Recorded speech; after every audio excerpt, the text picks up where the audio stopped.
I'm Melanie Jarrett with FCDallas.com, and we are joined here today by a very special guest in MLS Commissioner Don Garber. Commissioner, thank you for joining us. Great to be here. Now, you are in your 12th year as commissioner. You're the only person to have held, or you're the second person to have held your position with Major League Soccer. So I'm curious, in more than a decade, what has been one of your most favorite or most rewarding moments at the helm? Well, you know, I couldn't say that there's one. There's been a series of them, and it's interesting. As I go from market to market, I have these great memories in each one. So here in Dallas, it was the opening of Pizza Hut Park. I've got these great memories of walking through on opening day with Lamar Hunt and walking through the stands and having him pick up a wrapper. And it just was, it reiterated to me Lamar's incredible focus on detail and his just love of building buildings and trying to build this sport. You know, when I go into an expansion market, the first March to the Match in Seattle was a special moment. The first game in Portland, and seeing that crazy guy, Timber Joey, slice that log. The opening of the Home Depot Center.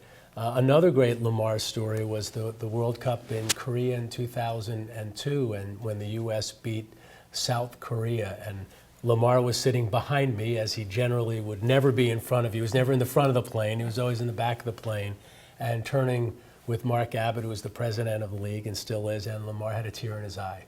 And he said it was one of the great moments of his sports life, and it was a soccer game. So lots and lots of great memories, and I'm sure some of the best memories are probably still to come. Well, and I have to imagine that being the commissioner of Major League Soccer is a lot different than being the commissioner of, say, NFL or Major League Baseball. How do you think that your job role is a little bit different maybe from Roger Goodell? It's very, very different. You know, this is a growth business, and our focus as a league and my role as commissioner is about trying to build this soccer nation in America and trying to have Major League Soccer really be the engine that drives all of that growth. There's lots of governance where I'd say Roger Goodell's role is very governance oriented. The integrity of the game and protecting the shield, and I'm probably about taking our shield and marketing it and getting more people to care about it and raising more revenue. It's an interesting role in that you know, MLS is a company, so I'm both the CEO of that company, even by title, but also trying to ensure that the right things happen with owners, with players, with clubs, with their staff, and with the media, and et cetera, et cetera. It's fun. Well, and you talk about how much of that job is about growth. I know that everyone is aware we recently lost our voice here at FC Dallas, broadcaster and former player Bobby Ryan. And one of the things that he was so passionate about was, of course, the growth of soccer in the United States. So I'd love to know a little bit more about your philosophy regarding that growth and how to reach, you know, sports fans who maybe like the NFL but haven't gotten involved in Major League Soccer yet, or soccer fans who haven't supported their local club yet. You know, it's the million-dollar question, probably billion-dollar question, and I think, frankly, that the league, our clubs, our players are all still trying to figure out the right path to ensuring that we grow the sport, grow the league, grow the fan following, raise the quality of play. I don't think that there's one singular strategy. I know Bobby was very passionate about the game doesn't need to be changed, protect the integrity and authenticity of the sport. Most of our players feel that way. I'm probably halfway in between. I think we need to respect the fact that we are part of the beautiful game, not have things like shootouts and make our goals bigger and violate this the great sort of character of the sport. But at the same time, we have to recognize we're in a different market. We are the newest kid on the block. We're in a growth mode, and we have to constantly ensure that we're innovating and evolving our thinking and recognizing we might go down a path, might get it wrong, might have to take a step back, take our lumps, and go down another path. Folding the Tampa Bay Mutiny and the Miami Fusion is an example of that. Coming up with new initiatives like the designated player rule. They don't have designated player rules in the English Premier League. They don't need them. They certainly don't have rules like that in the NFL. So our approach at the league is all about trying to innovate, trying to evolve, but at the same time protecting the fact that we are a member, a participant of the beautiful game family. Well, and you mentioned the designated player rule. Obviously, it's been a hot topic for a couple of years now in Major League Soccer, and this year FC Dallas signed 19-year-old Fabian Castillo as a designated player, one of the youngest, if not the youngest. Now you've changed the rule to reward clubs for signing 23 years and younger designated players. Talk about why that change was made and what your hopes are for its effect. Well, and I think it goes to, the answer kind of relates back to the previous question. Think about the idea of coming up with a designated player rule generally. It wasn't because we just wanted to sign David Beckham, even though people call it the Beckham rule. It was about research, speaking to our current fans, speaking to the non-believers, what kinds of things would they like to see that would hopefully engage them with our sport, and one of them was name players. We tried to figure out a way to do that that was fair. We have that rule. And then Castillo, and actually Castillo, it almost can be called the Castillo rule, because here you've got a great young player. How do you find a way to allow a club to sign that player with all the benefits that that signing would bring, and yet still keep the integrity of the system? And we will continue to evolve and change our rules, or evolve our rules to capitalize on opportunity. I hope to see, in many ways, we look at it almost as two, like a Venn diagram, these two circles that cross over. You've got your broad player pool, and in the middle you have those special players that we need to be sure we're capturing. Young players like Castillo, and guys like Robbie Keane, or guys like David Beckham, or guys like Thierry Henry.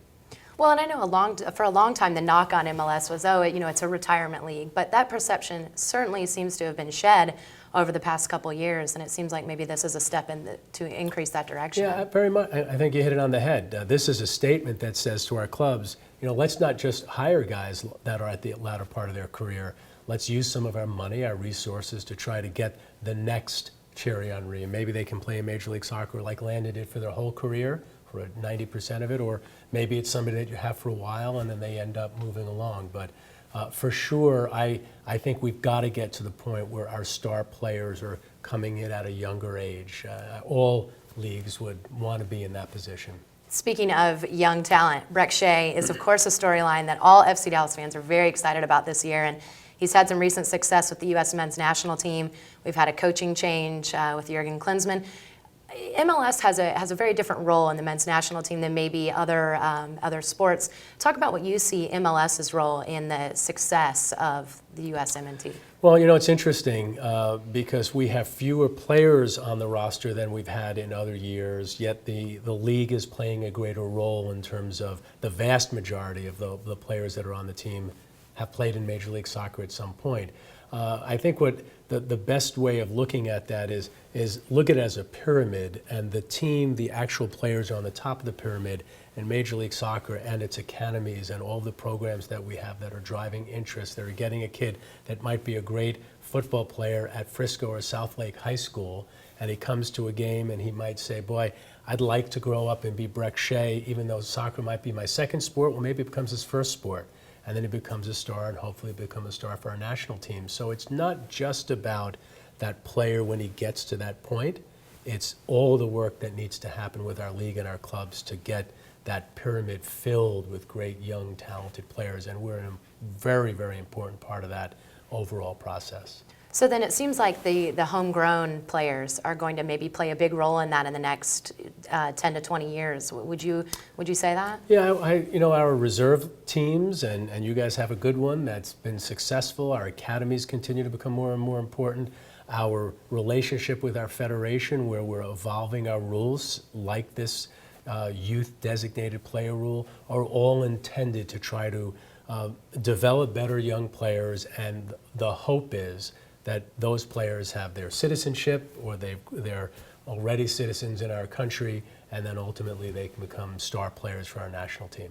How far away do you think that we could be from maybe an MLS club fielding a starting 11 one day of all homegrown players? Do you think that could be a reality? It depends if a club thinks that's in their best interest. It's possible at some point in the future. I've always believed that it needs to be a mix of players from other parts of the world, American players, whether they be national team players or otherwise, young international players who have great asset value if you're going to sell those players along, but also perhaps grow up in a culture that, combined with a young American kid, can create an environment that's perhaps more competitive and will create more opportunity. So it's possible, but I would tend to think probably not that likely. If I was a team president, I probably wouldn't do that. Well, and it's interesting to see the way that different philosophies have evolved in different markets. For, you have a Los Angeles that's maybe more of a buyer's market, and FC Dallas has really, I think, tried to blend between being a buyer and maybe growing that homegrown talent. Is that what you see as kind of an ideal model for these teams? Or? Well, I would say it depends on what that club is looking to achieve, what the market dynamics are, what their fan base is looking for. Hopefully they're not sitting there and going like this and saying this will work. They're doing research to find out what works in their market. I think you guys have a pretty good model, and it seems to be working. Certainly the team has been successful the last couple of years. It's a great blend of all sorts of things. Great star, young American in Breck Shea. Terrific player like David, who was our MVP last year. There are just so many really positive things that I think you guys have done. You mentioned fan base. That's obviously a hot button topic across MLS. I'm curious to know what you think the role of a supporter, or the importance of a supporter to MLS clubs is, and how important it is. Well, without supporters, we don't have a business. And without fans, we don't have a business. And to me, the supporter is the core fan. And if there's anything lacking here in Dallas, and something that I hope that all of you guys combined with the interest of your fans, is to create a supporter culture. You want to be and have an environment where it's just a player just not from opposing team doesn't want to play here. Players don't like going to Seattle. That it's not that the team's the best team in the league. It's just it's a pretty tough environment. Portland now, which is really small, there are a handful of markets that Portland has got a very small field, and the fans are all on top of it, and almost every person there of their 20,000 is a crazy supporter. We need that here in Dallas, and I know that you've got lots of different supporter groups. I hope they can come together. I hope team management could sit down with them and create a cauldron that basically lights up this stadium, so that when David Beckham is lining up for a free kick, he's saying, man, I just want to get this thing off so I can get to the other end, because I don't want to be anywhere near them. And that's something that you guys really got to work hard on.